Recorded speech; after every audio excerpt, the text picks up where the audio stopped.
Sorry. Sorry.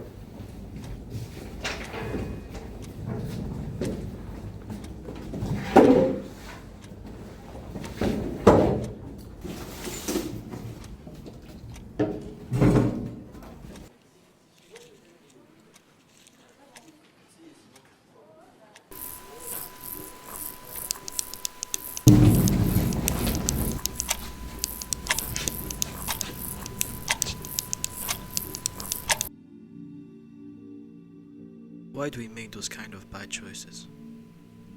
I've asked myself that question more than a few times. At first, I told myself it was simple, that humans are weak, that we abandon morality, boundaries, and everything else as soon as we run out of options. I believed we act out of fear, out of pressure, and maybe that's true, sometimes. But I didn't think I was that kind of person. I thought I knew myself, I had principles, a sense of direction. So when I started making choices that didn't align with who I thought I was, choices that felt foreign even to me, I had to ask, what changed? The answer was pretty obvious. Cégep. That's when everything shifted. The excitement faded. Deadlines built up. I started feeling small, like I was constantly failing some invisible test. I stopped talking, stopped reaching out. I figured no one else felt it the way I did, that maybe I just wasn't cut out for all this. But then I started listening, really listening, to my friends, to the people I thought were fine, the ones who smiled on the outside but were quietly crumbling inside. They weren't okay either. They had their doubts, their sleepless nights, their fear they never said out loud.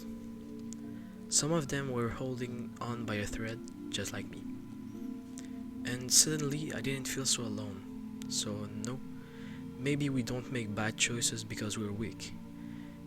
Maybe we make them because no one ever taught us how to carry all this pressure, or how to ask for help before it becomes too much. And right now, I don't need to have all the answers. I don't even need to talk. I just need to sit down and start listening to their stories. I always thought my teenagers would be like in the movies when the main character is this beautiful girl who has a lot of friends and she has the perfect boyfriend, but she's still really smart and goes into a prestigious college. I wanted to be that girl, I really did, but life just has a way to show you that it's not like in the movies. I never have the time to go out because my studies take all of my time. I'm always reading, studying, working. I don't have time for anything else. All of my life, my parents have always told me that I was really smart and that I could do big things in life. So I started to get into my head, and just because of that, I want to be a doctor. Like, I want to help people, but that means working really, really hard all the time. I never get a break for myself. I believed them when they said I was gifted, and I thought that meant that for me, school was gonna be easy, but it was not the case. Even smart people need to study, and I never thought really much of it until I got into high school. I never had the time to make friends. I never had the time to have a boyfriend. I was just constantly studying, working, studying again. I never had time for myself, which really took a hit on my mental health. I did all the exercises my teachers said I had to do to pass their class. I did all of my readings. I did all my homeworks, my assignment.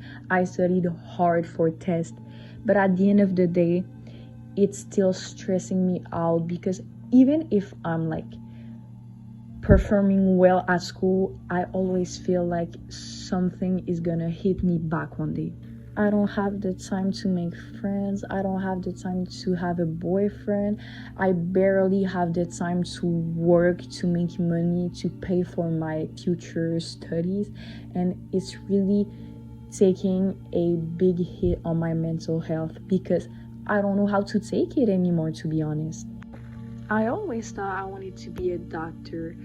I wanted to help people. I wanted to make a difference in the world. But the more time passed, the more it's just too much for me to handle. I start to have panic attack. I'm always having nightmares at night. I just think about school and it's not healthy, but I really need to study. It's not that I want to. People always think that smart people don't have to study, they don't want to have friends, they just want to do math or science.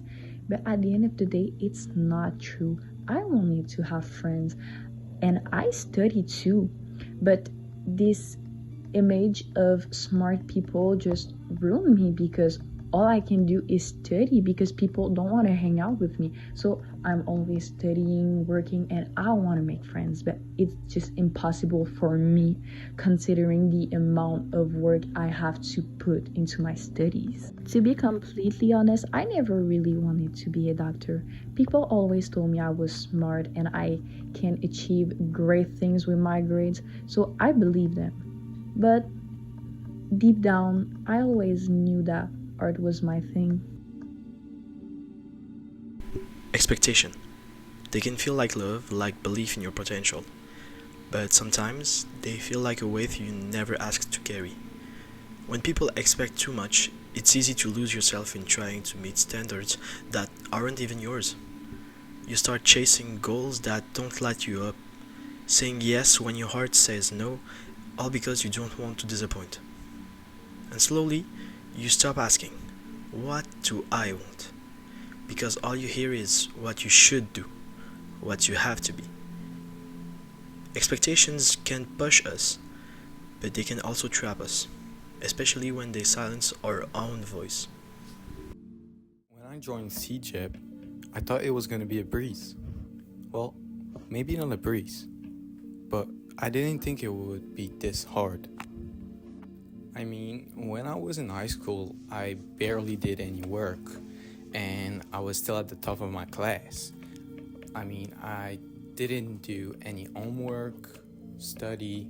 Well, I barely studied, and I was still treated as the smart kid because for me, high school was super easy, and my family was super proud of me, which made me proud of myself.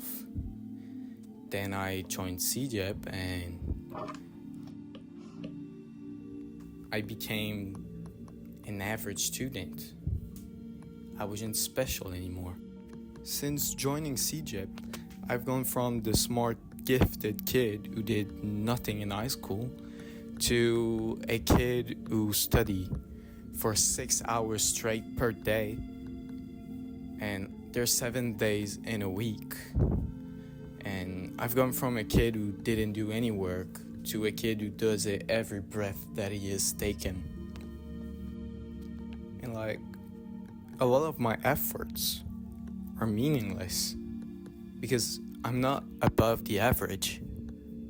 I'm not in the average, but I'm still below in all of my classes. The reason behind this is mainly because the people in my program are really strong, really smart, and they're better than me. And the reason behind this is mainly because they were considered gifted like me or really smart in high school. So all of those outside point of view made us feel untouchable, invincible, and we built our dreams to become doctors, renowned scientists, and you name it.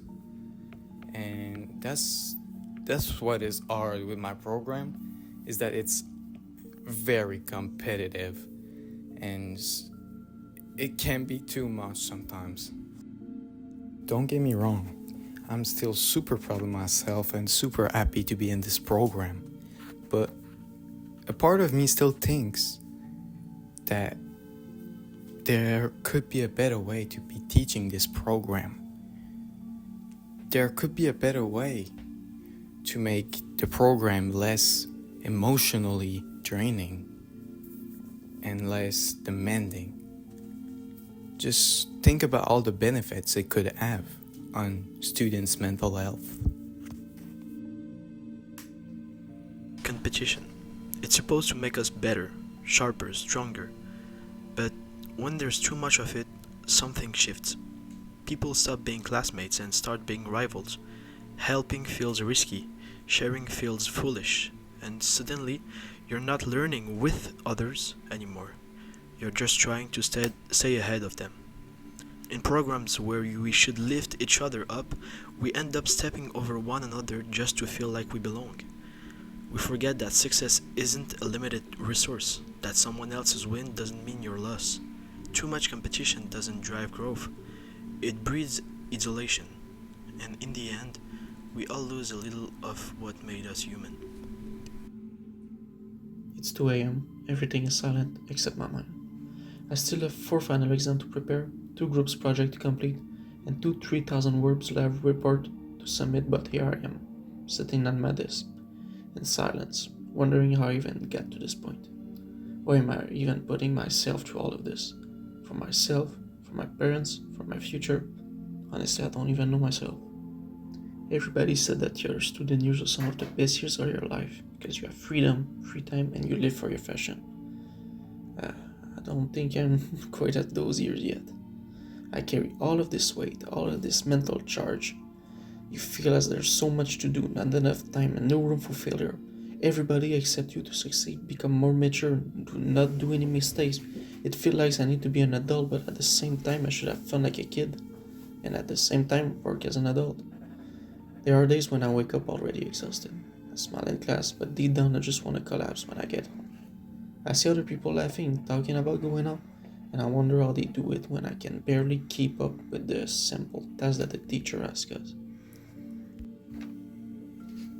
Amidst all of this stress, there are always those escape moments, when all seems to be dwindled. The only way out seems to be sports, like going to the gym, going skiing, biking. These urges are what keeps me sane. Or maybe hanging out with friends. We laugh, we talk about everything and nothing, except how we really feel. Because no one wants to be the one who brings down the mood, who admit they're not okay, even though nobody is. So we keep it all inside. We keep going. We tell ourselves we'll deal with it later. But when the later comes, at night, when everything goes quiet and the only person that hasn't fallen in the arms of Morpheus is you, that's when it all comes back. The pressure, the fear of falling, the weight of expectations. And I know my grades are good. I can't explain why. It's not supposed to be good. I train late. I always come back late. I study late. But somehow I always end up with good grades.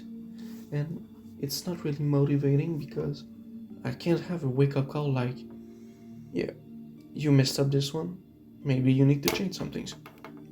No, my lifestyle just keep being worse and worse, and my grades are still looking good. So I know I need to change some things, but it works. So I will not change it. There are days when I just want to pause, just for a moment, to breathe, to live without deadlines, without pressure, without always having to perform. But when I come back to reality, and I have to sacrifice my social life for some stupid grade, that's when it just hits. It's hard, really hard. But I keep going, because deep down there's still a spark, small, sometimes barely visible, but it's there.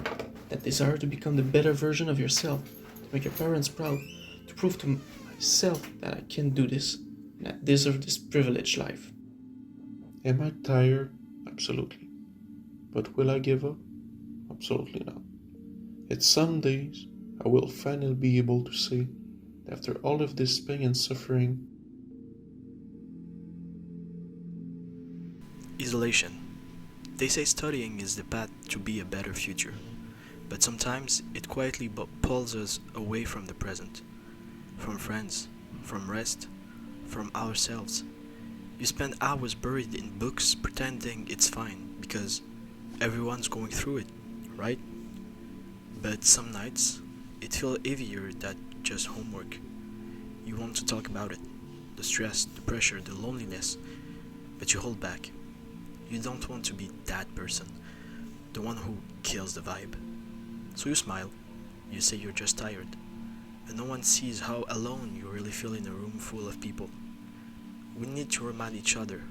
Asking for help isn't a burden. It's human. In the end, I understood this. It was never meant to feel like a burden. We were supposed to learn with joy, to grow, to question, to laugh with friends between two classes, and remember one day how it all felt alive. But somewhere along the way, it got heavy. Deadlines replaced wonder, loneliness replaced connections. And some of us stayed, not because we loved it, but because we didn't want to disappoint. We forgot ourselves trying to meet expectations that were never ours to begin with. But listening changed something in me, hearing the cracks in voices that always sounded strong, realizing that even the people I admired had moments where they fell apart too. And for the first time I stopped pretending, stopped running from the silence. I let their words sit with me, not just the pain but the courage it took to speak it. Now, I know better. I know it's okay to slow down, to rest without shame. Just imagine how much happier the students would be while pursuing their dream. I mean, to pursue your dream shouldn't make you feel drained, exhausted, and mentally unavailable because you're too focused on your objective. So, by making this program less demanding and emotionally draining, I think it could have a lot of benefits regarding our mental health, and it's important nowadays. And plus, the program being less emotionally draining and exhausting, it could maybe allow students like me to sleep on both of their ears without the constant anxiety about having to give an homework or an exam that is in the next days and all of the other stuff that school demands from us. Living someone else's version of success will never make me feel whole. We're not here just to survive school. We're here to grow, to connect, to discover what set us on fire, to feel alive again. And me? I don't need everything to be fixed. I don't need to start over completely. I just need one thing, a second chance.